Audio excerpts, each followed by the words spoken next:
आप सुन रहे हैं रात की कहानी मेरे यानी रोहित के साथ। अगर आपको मेरी कहानियाँ अच्छी लगती हैं तो चैनल को सब्सक्राइब करना ना भूलें और बेल आइकन को भी दबा दें ताकि जैसे ही मैं नई कहानी डालूं आपको नोटिफिकेशन मिल जाए। आज की कहानी एक सत्य घटना पर आधारित है। कैसे एक भाई ने अपने भाई की छलावे से जान बचाई। तो आइए बिना किसी देरी के कहानी को शुरू करते हैं। मेरा नाम सागर है। मुझे याद है मैं उस समय कॉलेज से आया था और मैंने टेबल पे रखा हुआ एक कार्ड देखा और मम्मी से पूछा, मम्मी ये कार्ड कहाँ से आया? तभी मम्मी बोली, बेटा ये कार्ड तेरी मौसी के यहाँ से आया है, उसके घर में जागरण है। मैंने पूछा, कौन सी मौसी? मेरी तो कोई मौसी नहीं है। जहाँ तक मुझे याद है मेरे दो मामा हैं और एक आप हो, और आपकी तो कोई बहन है नहीं। तभी मम्मी मुस्कुराते हुए कहती हैं, अरे पागल, तेरी मौसी है। मेरे मामा की जो लड़की है ना वो तेरी मौसी ही लगेगी। पर मुझे ये समझ में नहीं आ रहा कि वहाँ जाया जाए या नहीं जाया जाए। फिर मैंने मम्मी से पूछा, क्यों मम्मी, जाने में क्या दिक्कत है? चलो ना, वैसे भी मेरे 2 दिन तक कॉलेज बंद रहेंगे, तो चलते हैं मौसी जी के घर। मम्मी बोली, तेरी मौसी का घर बादलपुर में है, यहाँ से बहुत दूर है। दिक्कत की बात तो यह है कि उसके घर जाने के लिए ट्रेन से 6 घंटे लग जाते हैं और उसके बाद भी 1 घंटा उसके घर जाने के लिए रेलवे स्टेशन से जाना पड़ता है। तब मैंने मम्मी से बोला, मम्मी चलो ना, मज़ा आएगा। मैंने भी कभी गाँव नहीं देखा और इस बहाने ट्रेन में भी बैठ जाऊंगा। ट्रेन में भी कभी नहीं बैठा मैं। और मैं मम्मी से जिद करने लगा। तभी मम्मी कहती हैं, चल ठीक है, शाम को तेरे पापा आ जाएंगे तो तेरे पापा से बात करेंगे। वो कहेंगे तो ठीक है, तैयार हो जाएंगे और चल देंगे। मैंने मम्मी से बोला, ठीक है मम्मी, ओके। फिर शाम को पापा आए। हम खाना खा रहे थे। तब मम्मी पापा से बोली, सुनो सागर के पापा, वो मेरे मामा जी की लड़की है ना, ममता, बादलपुर वाली, उसके घर से जागरण का कार्ड आया है। क्या आप चल सकते हो अगर आपको ऑफिस से छुट्टी मिल जाए तो? तब पापा बोले, मन तो मेरा भी कर रहा है। बहुत दिन से ऑफिस से छुट्टी नहीं ली, आराम भी नहीं किया। बस हर समय काम ही काम, घर से ऑफिस, ऑफिस से घर, बस यही लगा हुआ है। चलो चलते हैं, इस बहाने ऑफिस से छुटकारा तो मिल जाएगा। चलो ठीक है। इतना बोलकर पापा ने हाँ कर दी और तभी पापा ने ट्रेन की टिकट बुक की। हमने जाने की तैयारियां चालू कर दी। मैं बहुत एक्साइटेड था। पहली बार गांव में जाने का मौका मिला था और वो टाइम भी आ ही गया जब हमें जाना था। हमारी सुबह 7 बजे की ट्रेन थी। हम सभी टाइम पर रेलवे स्टेशन पहुंच गए। मुझे दो चीज़ों के मज़े एक साथ मिल रहे थे। पहला था गांव में जाना और दूसरा था ट्रेन में बैठना। दोनों मेरे लिए किसी सपने से कम नहीं था। फिर हमारी ट्रेन चलने लगी। मैं सारी यादें संभाल के रखना चाहता था, इसलिए मैं अपने फ़ोन में वीडियो और फ़ोटो बार बार ले रहा था। ट्रेन के सफ़र में मुझे बहुत मज़ा आ रहा था। आधा सफ़र मैंने गेट पर ही खड़ा होकर पूरा किया। ट्रेन के सफ़र में इतना मज़ा आ रहा था कि सफ़र का पता ही नहीं लगा और कब बादलपुर रेलवे स्टेशन आ गया, टाइम का पता ही नहीं लगा। फिर हम सब वहाँ उतरे और वहाँ से हमने मौसी जी के घर के लिए ऑटो लिया। मौसी जी के घर जाने वाले रास्ते बहुत सुंदर थे। बहुत मज़ा आ रहा था। हर तरफ कच्चे रास्ते थे, जगह जगह पर पेड़ पौधे लगे हुए थे और गर्मियों का समय था, फिर भी हमें गांव में जरा सी भी गर्मी नहीं लग रही थी। करीब 1 घंटे बाद हम मौसी जी के घर पहुँचे। गांव बहुत अच्छा था, हर तरफ बस खेत ही खेत थे और मेरी मौसी जी का घर भी बहुत बड़ा था और बहुत सुंदर था। उनकी छत बहुत ही सुंदर थी। करीब 1 बजे वहाँ हम पहुँचे थे। जागरण शाम को था और मैं मौसी जी और मौसा जी से मिला और मैंने नमस्ते की। नमस्ते मौसा जी, नमस्ते मौसी जी। फिर मैंने मौसा जी से पूछा, मौसा जी जागरण तो आज का ही है ना, पर यहाँ तो कोई तैयारी नहीं है। तब मौसा जी कहते हैं, बेटा जागरण तो आज रात का ही है, पर यहाँ पर नहीं है, खेत पर है, वहीं तैयारियां हो रही हैं, तो वहीं जाना होगा। पर मुझे अजीब सा लग रहा था। लोग जागरण अपने घर में कराते हैं, यहाँ खेत पर हो रहा था। थोड़ी देर बाद मेरे मौसा जी कहते हैं, अभी चले जाओ खेत पर, रात में ना जाना और ना ही वहां से आना। मैंने पूछा, क्यों मौसा जी, कोई दिक्कत है क्या? तब मौसा जी बोले, हाँ दिक्कत तो है, यहाँ जानवर बहुत हैं और रात में किसी को नुकसान पहुंच जाए इससे बढ़िया टाइम पर ही चले जाओ और टाइम पर ही आ जाओ। और सागर बेटा, तू अपने भाई के साथ ही जाना, उसके साथ ही रहना, ठीक है? मेरा भाई मतलब मेरे मौसा जी का लड़का, जिसका नाम रोहन था। हम दोनों मिले, मुझे बहुत अच्छा लगा उससे मिलके। वो पढ़ा लिखा लड़का था, वहीं पास में किसी कंपनी में जॉब भी करता था। हम दोनों एक दूसरे को अपने बारे में बता रहे थे। तभी रोहन कहता है, चलो सागर, खेत पे चलते हैं, जागरण वहीं होने वाला है। फिर मैंने बोला चलो। मैं और वो खेत पर जाने वाले थे। उससे पहले रोहन बोलता है, सागर, तुम्हारा कोई ज़रूरी सामान है जो यहाँ पर है, ले लो, क्योंकि हम सुबह ही खेत से आएंगे, रात में नहीं आ सकते हम खेत से। फिर मैंने रोहन से पूछा, क्यों, हम रात में क्यों नहीं आ सकते? फिर रोहन बोलता है, पहले जो मैं कह रहा हूँ वो मेरी बात सुन लो। पहले ज़रूरी सामान जो है तुम्हारा वो ले लो, रास्ते में सब बताता हूँ। इतना कहकर मैंने अपना बैग ले लिया। फिर मैं और रोहन खेत पर जाने लगे। थोड़ी देर चलते ही मैंने रोहन से पूछा, वो हम बात कर रहे थे कि रात को नहीं जा सकते और ना ही आ सकते, तुमने बताई नहीं रोहन पूरी बात। और मौसा जी भी कह रहे थे ये वाली बात कि जानवर वगैरह होते हैं, नुकसान पहुंचाते हैं, ऐसा कुछ बोल रहे थे ना मौसा जी? क्या बात थी, पूरी बताई नहीं तुमने? तब रोहन बोला, मेरे भाई सागर, देख, तू रहता है शहर में और तुझे गांव के बारे में कुछ भी नहीं पता।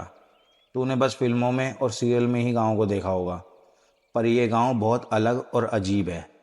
यहाँ रात में जानवर नहीं, छलावे घूमते हैं। फिर मैंने पूछा, छलावे भाई ये कौन होते हैं?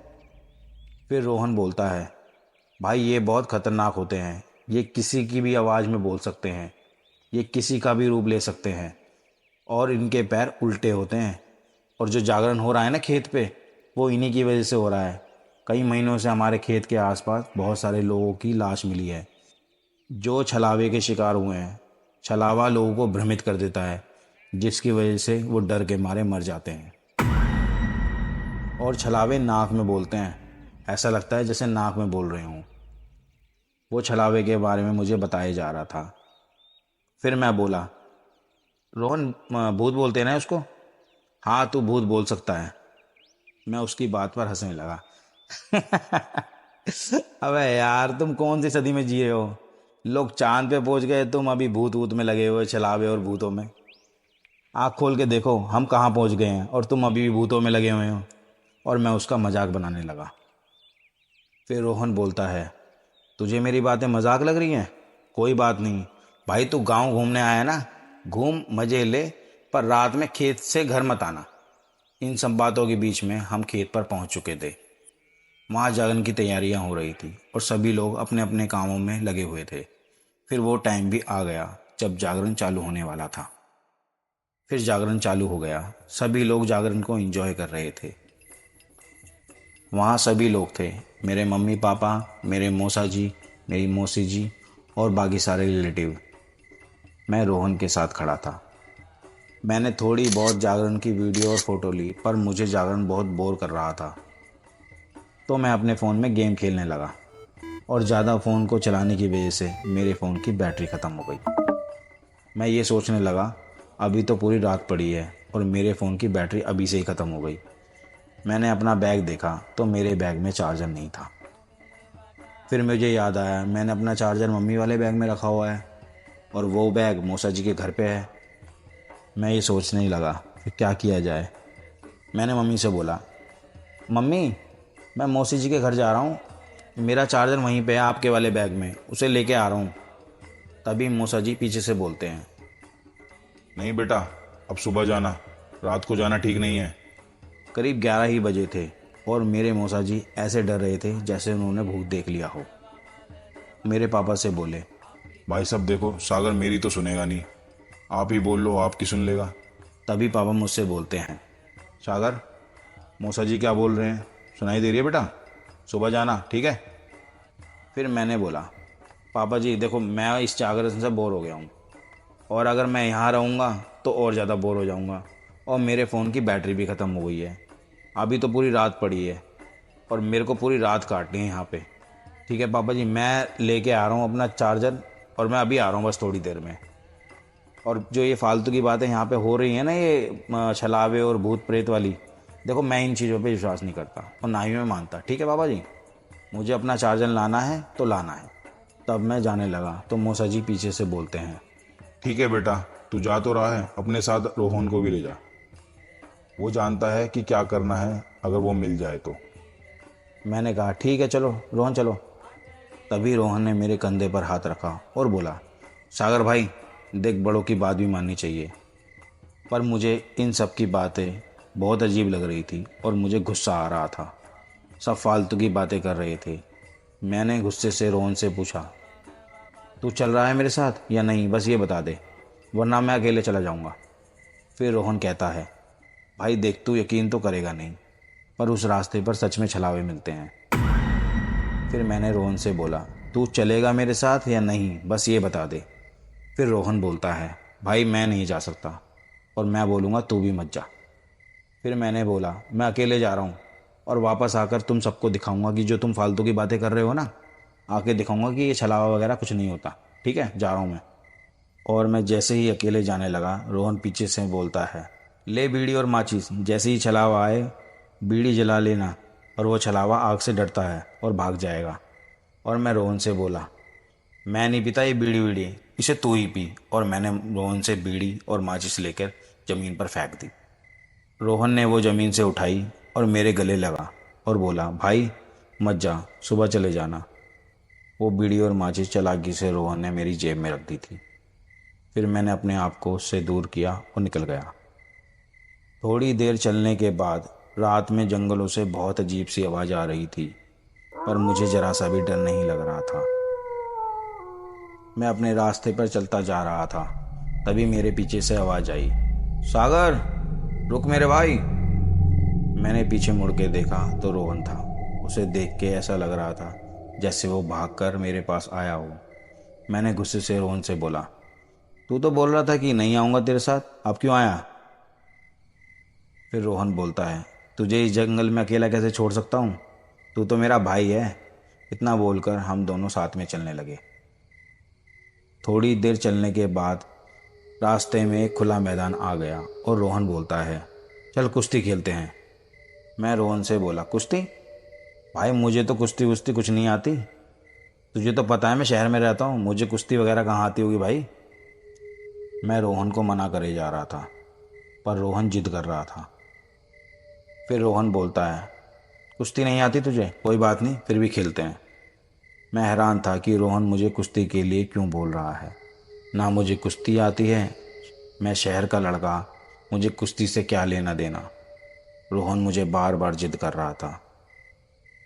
मैंने भी सोचा, घर गया चार्जर लेकर वहीं बोरिंग से जागरण में पहुंच जाऊंगा, इससे अच्छा तो यहीं टाइम पास कर लूं। फिर मैंने रोहन को हाँ कर दी। फिल्मों में मैंने देखा था कि कैसे कुश्ती खेलते हैं, मैं उसी तरीके से खेलने लगा। और सबसे बड़ी बात तो ये थी, रोहन बहुत हल्का था शरीर में और मैं हट्टा कट्टा 6 फीट का था। तब भी मुझे रोहन बार बार पटक रहा था। वो मुझे ऐसे पटक रहा था जैसे किसी बच्चे को पटकते हैं। मैं बहुत हैरान था कि उस जरा से शरीर वाले इंसान में इतनी ताकत कैसे आ गई। रोहन को देखकर ऐसा लग रहा था जैसे कितना ताकतवर इंसान हो, मुझे बार बार पटक रहा था। फिर मैंने रोहन के पैर देखे तो उसके पैर उल्टे थे। मुझे रोहन की बात याद आ गई जो मुझे रोहन ने दिन में बताई थी। रोहन ने मुझे बोला था छलावे के पैर उल्टे होते हैं और उन्हें कुश्ती खेलना बहुत पसंद होता है। तभी मैंने मौका देखा और उससे हाथ छुड़ा के भागने लगा। वो रोहन नहीं था, वो छलावा था। वो मुझे पीछे से आवाज़ देने लगा, कहाँ जा रहा है, कहाँ भाग रहा है, कुश्ती का खेल पूरा तो करके जा। वो बार बार ऐसा ही बोले जा रहा था। मैं भागने लगा। मेरे बहुत देर तक भागने के बाद मेरे पीछे से मेरी मम्मी की आवाज़ आने लगी, सागर बेटा कहाँ भाग रहा है, बता कहाँ जा रहा है तू, इतना थका हुआ कैसे है? मैं रुका और पीछे मुड़ के देखने लगा। मैंने पीछे मुड़ के देखा, मेरी मम्मी खड़ी थी और मैंने मम्मी से बोला, मेरे पीछे छलावा लगा है मम्मी, तुम भी भागो, वो हम दोनों को मार देगा, भागो जल्दी भागो। मैंने मम्मी के हाथ पकड़े और अपनी बाईं तरफ भागने लगा। तब मम्मी कहती हैं, बेटा बाईं तरफ नहीं, दाईं तरफ सही रास्ता है। हम दोनों दाईं तरफ भागने लगे और भागने के बाद हम थोड़ा थक गए तो मैंने मम्मी से बोला, मम्मी थोड़ा यहाँ रुकते हैं। जैसे ही हम थोड़ा आराम करने के लिए रुके, मेरी मम्मी बोलती है, चल सागर, कुश्ती का खेल पूरा करते हैं। मम्मी के इतना बोलने पर मैंने मम्मी के पैर देखे। मम्मी के पैर भी उल्टे थे। मैं एकदम से खड़ा हुआ और फिर से भागने लगा। मैं अब जंगल में खो चुका था। फिर मैं थक कर एक पत्थर पर बैठ गया। मेरे पीछे से फिर से आवाज़ आने लगी। मेरे पीछे और कोई नहीं बल्कि मेरे पापा खड़े थे। मैं उनके करीब जाने लगा। उससे पहले मुझे याद आया कि इनके पैर देख लेने चाहिए, और मैंने उनके पैर देखे तो उनके पैर भी उल्टे थे। इसका मतलब था कि वो छलावा ही था और वो मुझे भ्रमित कर रहा था। बार बार अलग अलग रूप में आ रहा था और मैं भागने लगा। और भागते भागते मैं एक पत्थर से टकरा कर गिर गया और छलावा मेरे पास आने लगा। मैं पसीनों में पूरा नहा चुका था और मुझे डर लग रहा था और मैं बार बार ये बोल रहा था, मुझे छोड़ दो, मुझे छोड़ दो, मैंने तुम्हारा क्या बिगाड़ा है, मुझे छोड़ दो। इतना बोलकर मेरा हाथ मेरी जेब पर लग गया और मैंने देखा कि मेरी जेब में बीड़ी और माचिस रखे थे। मुझे वो रोहन की बात याद आ गई कि वो आग से डरता है, और मैं डरे हुए हाथों से माचिस को जलाने लगा। पर कई बार की कोशिश के बाद वो माचिस जल गई। मैं जानता था कि बीड़ी पीना सेहत के लिए हानिकारक है, फिर भी मैं अपनी जान के खातिर वो बीड़ी पीने लगा। मुझे बीड़ी पीता हुआ देख छलावा बोलता है, बच गया तू आज, बच गया। बीड़ी जला ली ना तूने, बच गया तू। मुझे आग दिखाना फेंक से। वो छलावा भागने लगा और भागते हुए बोला, आज तो तू बच गया, वरना तेरी बिलाज इस खेत में मिलती सुबह। मैं पूरी रात डर की वजह से बीड़ी पी रहा था और एक बीड़ी ख़त्म होती तो दूसरी जला लेता। मैं पूरा डर चुका था और सुबह हो गई और मैंने देखा मेरे सामने से मेरे सारे घर वाले भागे हुए आ रहे हैं। सबसे पहले मुझे रोहन दिखाई दिया तो मैंने उसे अपने गले लगाया और उसे धन्यवाद बोला। अगर वो मेरी जेब में बीड़ी और माचिस ना रखता तो आज मेरी लाश इस खेत में पड़ी हुई मिलती। फिर मैंने ये सारी बात गांव वालों को बताई। मेरी एक छोटी सी गलती और ज़िद की वजह से मैं मरते मरते बचा। और शाम को हमने वहाँ से अपनी ट्रेन ली और मैं अपने शहर के लिए निकल गया। मैं आप सबसे यही बोलना चाहता हूँ कि बड़ों की बात भी सुननी चाहिए। हमेशा आप सही नहीं होते, कभी कभी हमारे बड़े भी सही होते हैं। आशा करता हूँ ये कहानी आप सबको अच्छी लगी होगी। मिलते हैं किसी और कहानी में। अपना और अपने परिवार का ख्याल रखें। ये कहानी आपको कैसी लगी आप कमेंट्स करके बता सकते हैं, और अच्छी लगे तो शेयर करना ना भूलें। आप भी हमें अपनी कहानी भेज सकते हैं।